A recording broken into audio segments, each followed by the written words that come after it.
మాణిక మండప నృత్త మండప రత్న వేదికాది మహామండపానా వాజపేయాదిరాత్రాప్తోర్యామశాంతపనాది మహాయజ్ఞానాం ఋగ్యయుస్సామాధర్వణ నాలాయన ప్రబంధ తర్కమేమాంస వేదాంత భాష్యాగమ శబ్దశాస్త్రాణాం భారత రామాయణ భాగవత శ్రీపాంచరాత్ర అష్టాదశ పురాణాదీనాం కనకరత్నమౌక్తిక తుకోల విచిత్ర వలయ గంధ పుష్పాక్షత పవిత్ర దూర్వాంకుర కుంకుమ గోరోజన కర్పూర కస్తూరికాది శోభన ద్రవ్యాణాం స్వస్తి పుణ్యాహ వాచన అంకురారోపణ ధ్వజారోహణ తీర్థాన్వజ భేరీదాడన యాగోపకరణ దేవతాహ్వాన కుంభస్థాపనాది దేవదేవస్య మహోత్సవానాం స్వస్తి కల్పద్రుమాగమ విచింత్య రత్న నిర్జన గణాది విస్తారకస్య దేవాసన ప్రస్తారకస్య వివిధ గ్రాహకమఘుమాయమాన అభ్రంకశకల్లోల వేలితస్య మంజుల మంజరీకృత భేణ మంజరీలాలితస్య గంగాది మహాతరంగిణీ సంగ సముద్భూత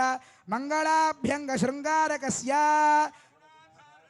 పయః పారావారస్య హారనీహార పటీర కర్పూర ప్రభాత గద్ధగాయమాన ధవళద్వీపే సంతాన సంతతోద్యాన పరివృతే సంతతావృత పరిపూరిత పరిఘావలయుతే తపనీయహార ప్రాకార ప్రకాశమాన నవరత్న చిత్రిత ద్వారతోరణ శోభితే వివిధ సౌధ విభ్రాజితే రత్నస్తంభ షోడశ సహస్ర ప్రభాభాస్వన్మహిత తేజో విశేష విస్ఫూరితే మహనీయ సభామండపే మహాసింహాసనారూఢస్య లక్ష్మీ సమేతస్య దివ్య స్త్రీ వీజ్యమాన చామరస్య బ్రహ్మేంద్ర ప్రముఖత్రయస్త్రింశత్ కోటి దేవతా సంఘాత శబ్దాయమాన సభా సన్నివేశస్య విశ్వక్సేనా నివార్యమాన సమ్మఖ సంవర్ధన కలకలస్య యనస్య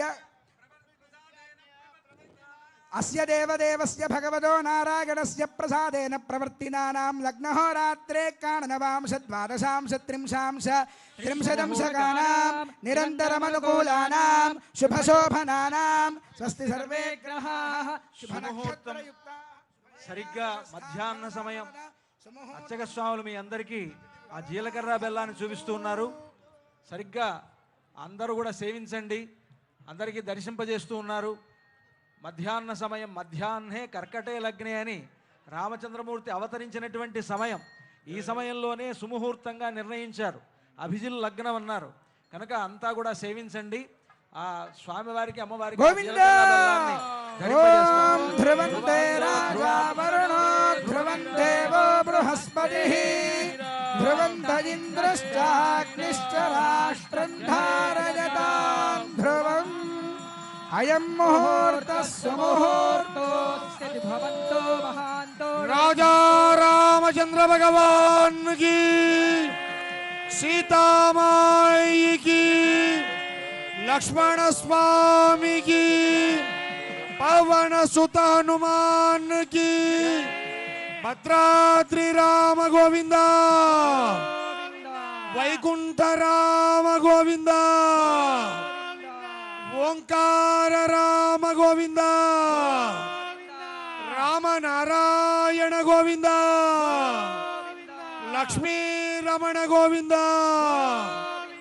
ఆంజనేయ వరద గోవింద.